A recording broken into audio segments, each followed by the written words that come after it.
A vam gre praznična večerja že na jetra? Ampak dobesedno na jetra. Bistvo praznikov je druženje z bližnjimi, ki pa običajno poteka ob praznični pojedini. Zraven seveda sodi tatarski biftek, francoska solata, pečenke, močne omake, obilne sladice in pa večje količine alkohola. Kako pa vse to vpliva na naša jetra? Ker midva tako uživa v jemanju in pa dajanju krvi, sva imela igle s sabo tudi med prazniki. Zato, da vam lahko pokaževa, kaj se zgodi z vašo krvjo in kaj se zgodi v vašem telesu po praznikih, sploh ko obilno jemo. S tem vam bova pa pojasnila tudi, zakaj je za večino biokemijskih preiskav v laboratoriju treba biti tešče. Živijo in dobrodošli na kanalu diagnostičnega laboratorija Medicare Plus, kjer vam laboratorijske podgance prinašamo zanimive vsebine z področja osebne diagnostike, peljemo vas pa tudi v ozadje laboratorija, zato da boste videli, kaj se dogaja z vašimi vzorci. Zato ostanite z nama. Hrana, ki jo uživamo med prazniki, običajno ne sodi glih med najboljšo za kri. Se vsebuje veliko slabega, nasičene maščobe so to enostavni sladkorji, na drugi strani pa je osiromašena dobrih stvari, to so vitamini, vlaknine, minerali.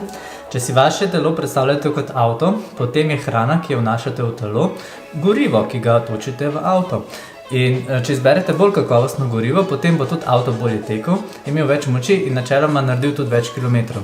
Na drugi strani pa praznična hrana vodi do tega, da naše telo ne deluje optimalno in to lahko tudi zmerimo s pomočjo laboratorijskih testov. V nadaljevanju vam bova zato predstavila laboratorijske preiskave, na katere ima izbira hrane velik vpliv. Praznična hrana je mastna, zato da ima na začetku pogledati holesterole. Holesteroli so nujno potrebni, saj so sestavni del vsake celice. V primeru pomanjkanja glukoze lahko iz holesterolov nastajajo ketoni, ki predstavljajo vir energije za telo, podobno kot glukoza. In to se zgodi v primeru ketonske diete. Več o procesu, v katerem telo zamenja glavni vir energije, se pravi glukozo za ketone, bova predstavila v drugem videoposnetku. Sicer pa imamo v telesu več oblik maščob. Celokupni holesterol tako delimo na HDL, LDL in pa trigliceride. LDL je kratica za lipoprotein nizke gostote, ki ga poznamo tudi kot slab holesterol. Problematičen je zato, ker visoke koncentracije v krvi na dolgi rok povzročajo nastanek oblog na žilah, zaradi česa se zoži pretok krvi, kar pa lahko vodi v nastanek srčno-žilnih bolezni. HDL je kratica za lipoprotein visoke gostote. Poznamo ga kot dober holesterol. Dober je, zaradi tega, ker deluje nasprotno kot LDL, se preprečuje nalaganje na žilah in zato znižuje vrednost celotnega holesterola in pa vrednost slabega holesterola, se pravi LDL-a. In zato HDL-a ne moramo imeti preveč. Potem so tukaj še trigliceridi, ki kažejo na naš način prehranjevanja. Zdrava hrana ima načeloma malo trigliceridov, več pa jih vsebuje hrana z visoko vrednostjo transmaščob, predelana hrana, prigrizki, to so torej čipsi in sladice. Trigliceridi so takoj in pa do 4 ure po obroku povišani v krvi. Telo nekatere potrebne maščobe ustvarja samo. Te se tvorijo v jetrih in nato potujejo po krvi do celic, ki jih pač potrebujejo v tisti trenutek. Drug del maščob pa vnašamo s hrano in če se prehranjujemo zdravo, potem je maščob ravno prav. V času pregrizkov pa praznikov pa jih zaradi sprememb hrane preveč in kako se to vidi, dajmo pogledati. Celoten holesterol je povišan, porušeno pa je tudi razmerje med HDL in LDL. LDL-a imamo tako preveč, HDL-a pa premalo, povišani pa so tudi trigliceridi. Po obilni večerji pa je serum moten, pravimo, da je lipemičen. Evo, tukaj imamo Aleševo kri pred večerjo in pa po večerji. A vidite razliko? In pri nekaterih aparatih, seveda odvisno od metode, lahko ta motnost vzorca moti kemijsko reakcijo in zato dobimo napačne rezultate. Vrednosti so lahko lažno povišane ali pa tudi lažno znižane. In pri tem je treba vedeti, da niso napačni rezultati za maščobe, ampak tudi vrednosti nekaterih jetrnih encimov, glukoze, sečnine, kreatinina. Zato še enkrat, pomembno je, da ste za preiskave tešči. Ko si ravno omenil glukozo. Glukoza je enostaven ogljikov hidrat. Nekatera živila vsebujejo glukozo že v svoji sestavi, v večini živil pa je glukoza sestavni del kompleksnejših ogljikovih hidratov. Glukoza tako predstavlja primarno vrsto energije za telo, saj večina celic za svoje delovanje, torej celično dihanje, potrebuje glukozo. Nekateri organi, na primer možgani, celo lahko delujejo samo na glukozo. Zato ima v primeru stradanja telo neke posebne rezervne mehanizme, s katerim iz svojih lastnih beljakovin pridobi potrebno glukozo. Nivo glukoze v krvi je konstanten in zato ni previsok in pa tudi ni prenizek. Če je nivo glukoze v krvi previsok, potem posumimo na diabetes, medtem ko če je nivo glukoze v krvi prenizek, potem sumimo na Hipoglikemijo. Ja. In glukoza se v krvi uravnava s pomočjo inzulina. Inzulin je hormon, ki ga izloča trebušna slinavka, to je žleza, ki se odziva glede na potrebe. Ko jemo, se nivo glukoze v krvi dvigne in posledično slinavka začne izločati več inzulina. In zdaj po obilnem hranjenju tako v krvi izmerimo visoko vrednost glukoze. Glukoza pa lahko v krvi naraste tudi zaradi uživanja alkohola, saj ima ta veliko sladkorja. S pomočjo funkcionalnih testov, recimo obremenitveni testi z glukozo, lahko to obilno hranjenje tudi simuliramo. Normalno namreč glukoza po obroku naraste do neke določene vrednosti. In zdaj, če nismo tešči in smo vsem dali kri, potem bo vrednost glukoze v krvi zvišana. In zdravnik bo hitro posumil, da je nekaj narobe z našo slinavko ali pa mislil, da imamo diabetes.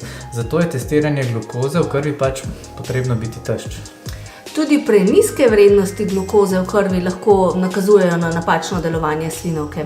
Praviloma proces poteka tako, da ko hrano pojemo, glukoza v krvi naraste, slinavka sproži inzulin, ki pohitri presnovo, višek glukoze pa se shrani v obliki glikogena kot zaloga energije. In te zaloge smo precej napolnili med prazniki. Nažalost pa kljub sproščenemu vzdušju in praznovanju en pomemben organ ni čisto nič počival in je najbolj obremenjen ravno med izobiljem. In to so jetra. Jetra so naša največja žleza, močno so vpeta v presnovo, prebavo in podstranjevanje strupov. V jetrih se sestavljajo aminokisline, ki jih celice potrebujejo za izgradnjo beljakovin. Ko med prazniki torej uživamo težko hrano, je ta težka predvsem z vidika jeter. Se jetra potrebujejo veliko dodatne energije, da razgradijo vse, kar smo zaužili. Predvsem je tukaj problematična mastna hrana, kjer ji primanjkuje vlaknin in pa alkohol. S pomočjo laboratorijskih testov pa lahko ugotovimo točno, koliko so obremenjena naša jetra. To naredimo tako, da izmerimo jetrne encime, ki so značilno povišani ravno po praznikih. In prvi jetrni encim je AST. To je encim, ki ga najdemo večinoma v srčni mišici in pa v jetrih, v manjši meri pa tudi v ledvicah in mišicah. Pri zdravih posameznikih so ravni AST-ja v krvi zelo nizke.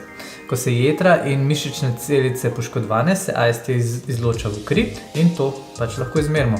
Testiranje AST-ja je zato smiselno za zgodnje odkrivanje bolezni jeter in odkrivanje poškodb. Naslednji jetrni encim je encim ALT.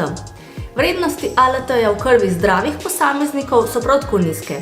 Če pa so jetra poškodovana, se ALT sprošča v kri običajno še preden se pojavijo znaki poškodbe jeter, kot je recimo zlatenca. ALT je zato uporaben test za zgodnje odkrivanje poškodb jeter. Tretji encim je gamma-GT in ga najdemo v mnogih organih po telesu, najvišja koncentracija pa je ravno v jetrih. Gamma-GT je v krvi povišan takrat pri večini bolezen, ki povzročajo poškodbe jeter, kakor so recimo žolčni kanali, tumori pa žolčni kamni. Urad ali sečna kislina je odpadek presnove purinov. Te najdemo predvsem v mesu. Urad izločajo jetra, njegova vrednost pa je značilno povišana pri putiki. Veste pa, da je putika bolezen vsega dobrega. Urad se tako nalaga v sklepih, kar lahko povzroča bolečine v sklepih, in pa v ledvicah, kar lahko povzroči nastanek ledvičnih kamnov. Ko sva lih omenila ledvične kamne, dajmo pogledati še ledvice. Za odstranjevanje nepotrebnih snovi iz krvi so tu ledvice. Pri presnovi beljakovin na manjše aminokisline, se pravi snovi, ki jih telo dejansko lahko uporabi, kot stranski produkt ali pa odpadek, če želite, nastaja amonijak. Amonijak je zelo toksičen in je lahko usoden že v majhnih koncentracijah. K sreči pa imamo ledvice, ki odvečen amonijak odstranjujejo v obliki sečnine. Sečnina oziroma urea ima podobno ime kot seč, zato včasih kakšni pacienti mislijo, da morajo za oceno delovanja ledvic oddati urin, ampak to ni res. Ledvice sicer res izločajo odpadne snovi iz krvi v urin, vendar pa delovanje ledvic običajno preverjamo s pomočjo sečnine in kreatinina, kar se meri iz krvi na tešče. Ko ledvice slabše delajo, se v ledvičnih tubusih snovi slabše tudi filtrirajo in zato imamo v krvi posledično zvišane koncentracije sečnine in kreatinina. In tudi tukaj prideva do razloga, zakaj moramo biti natešče in zakaj biti natešče ne pomeni tudi ne biti fizično aktiven. Fizično intenzivna vadba namreč povzroča poškodbe mišic in mišice za svoje delovanje potrebujejo energije v obliki kreatina. Ko smo aktivni, mišice poškodujemo, če hočete, pač imamo muskel fiber, se zviša koncentracija kreatinina v krvi. In kreatinin je zato dober pokazatelj funkcije ledvic. In če želimo dobiti prave vrednosti, potem moramo kri oddati na tešče, se pravi, ne biti fizično aktiven. Tako, videli ste, kakšne so moje vrednosti, ko upoštevam navodila, se pravi, sem na tešče, in pa kakšne so vrednosti v izobilju, se pravi, ko nisem na tešče, ko sem fizično aktiven. Prazničnem času, ko je izobilje vsega dobrega. Če ste torej v kratkem naročeni k zdravniku ali pa ste med novoletne obljube si zapisali, da boste naredili več za svoje zdravje, potem je mogoče smiselno, da počakate kakšen teden ali pa 2, oziroma greste na razstropljevalno dieto in privoščite tudi vašim jetrom, ledvicam in pa slinavki počitnice.